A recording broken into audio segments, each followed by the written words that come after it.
जड़े बहु तांको ससुरंको संपत्ति भाग नहीं पारिबो कि एही नियम विषय आपण मानकू एही वीडियो माध्यम मु आपण मानकू स्टेप बाय स्टेप जणाइबी।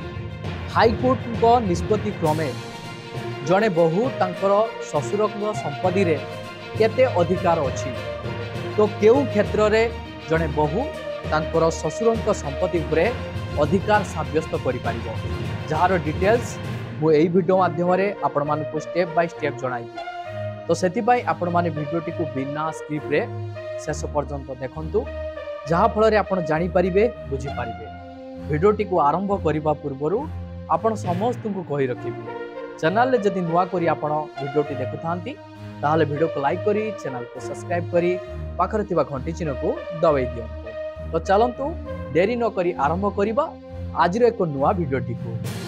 जणे बहु तांको ससुरंको संपत्ति भाग नहीं पारिबो कि नियम विषय रे आपण मान को डिटेल्स जणाउछि।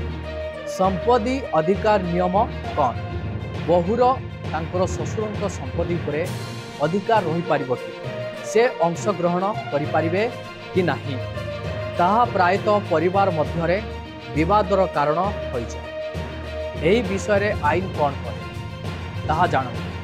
संपत्ति विभाजन को नहीं परिवार मध्यरे प्रायतः विवाद उपजे केतेबेले यह भौणी मध्यरे मतभेद सृष्टि करे आउ केतेबेले यह ससुर एवं पिता माता मध्यरे संपर्क को प्रभावित करे। एहीपरि मामला प्रायतः केवल कोर्ट माध्यम रे समाधान होता है। भारत रे संपत्ति विभाजन संपर्क रे नियम स्थापन करा जाइछि तथापि एही विभाजन संपर्क रे समाज मध्यरे भिन्न भिन्न धारणा रही। केतेक विश्वास करती जे विवाह परे जड़े बहु तांको ससुर घरर संपत्ति उपरे अधिकार पाई थांती जेतेबेले अन्य माने यह भूल बुझंती। वास्तवता को बुझिबा पाई आईनगत व्यवस्था को बुझिबा गुरुत्वपूर्ण। उपयुक्त सूचना बिना परिवार मध्यरे प्रायतः विवाद सृष्टि हुए तेणु भारतीय आईन स्पष्ट भाव में संपत्ति अधिकार संपर्क रे नियम स्थापन करे।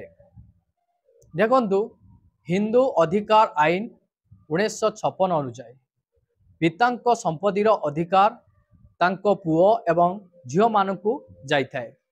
झियो मैरेज करि थाउ कि अनमैरिड थाउ तांकर अधिकार रही थाए तथापि एही आईन रे पुत्र वधूंको नाम सीधा सड़क अंतर्भुक्त नुहे। यार अर्थ हेउची पुत्र वधू तांको ससुरंको संपत्ति रे सीधा सड़क अंशीदार नुहंती एक कथा मध्य आपण जानि रखंतु। तांको अधिकार केवल तांको स्वामी को अंश माध्यम रे उत्पन्न हुए। स्वामी जीवित थिबा पर्यंत बहुंकर तांको ससुरंको संपत्ति रे कौनसी सीधा सड़क अधिकार नाही। से केवल तांको स्वामी को अंश माध्यम रे परोक्ष भाव में जड़ित। तो आपण मानकू कहि रखिबी जड़े बहुर अधिकार सेतेबेले साब्यस्त हो पारिबो। देखंतु मु आपण मानकू कहिबी जड़े बहु तांकर स्वामीर अंश उपरे अधिकार साब्यस्त करि पारिबे किंतु से पर्यंत अधिकार साब्यस्त करि पारिबे नै जे पर्यंत तांकर माँ बापा जीवित अछंती। सेही संपत्ति जदि बंटवारा होई नाही किंबा तांकर भौणी कि तांकर भाई जहाँ भी कका को मध्यरे बंटवारा होई नाही से क्षेत्र रे जणे बहु तांकर दाबी साब्यस्त करि पारिबे नै। जे पर्यंत स्वामी तांकर अधिकार प्राप्त करि नाहंती से पर्यंत जणे बहु तांकर अधिकार पाइबा पाए कौनसी दाबी करि पारिबे नाही। जेतेबेले तांकर स्वामी तांकर अंश प्राप्त करि नेबे सेतेबेले जणे बहु चाहिए तांकर अंश मध्य दाबी करि पारिबे। देखंतु तांको अधिकार केवल तांको स्वामी को अंश माध्यम रे उत्पन्न हुए। स्वामी जीवित थिबा पर्यंत बहुंकर तांको ससुरंको संपत्ति रे कौनसी सीधा सड़क अधिकार नाही। से केवल तांको स्वामी को अंश माध्यम रे परोक्ष भाव में जड़ित। किंतु जदि स्वामी को मृत्यु हुए तेबे परिस्थिति परिवर्तन हुए। एही परिस्थिति रे बहु तांको स्वामी को अंश पाई परिबे तथापि यह मने रखिबा उचित जे बहुंक अधिकार केवल स्वामी को अंश पर्यंत सीमित, समग्र परिवार संपत्ति पर्यंत नुह। देखंतु केवल तांकर स्वामीकर जतिकी अधिकार रही से अधिकार रे तांकर अंश सीमित रहिबो। परिवार रे जते संपत्ति थाउना कहीं से संपत्ति परे बहु अधिकार साब्यस्त करि परिबा नाही। स्वामी को जतिकी अधिकार मिलिबो सेतिकी अधिकार ही से प्राप्त करि परिबे केवल स्वामी को मृत्यु परे। स्वामी जीवित थिबा बेले से कौनसी अधिकार साब्यस्त करि परिबे नाही। जदि जड़े बहु तांको ससुरंको संपत्तिर मालिकाना निज नाम रे दाबी करती तेबे यह आईनगत भाव में वैध हेब नाही। एहीपरि दाबी केवल कोर्ट रे वैध हेब जदि स्वामी को अंश प्रतिष्ठा हुए। यार अर्थ हेउची जड़े बहुंकर तांको ससुरंको संपत्ति उपरे सीधा सड़क कौनसी अधिकार नाही। तो यह थिला आजिका डेट रे संपत्ति अधिकार को नहीं नुआ अपडेट।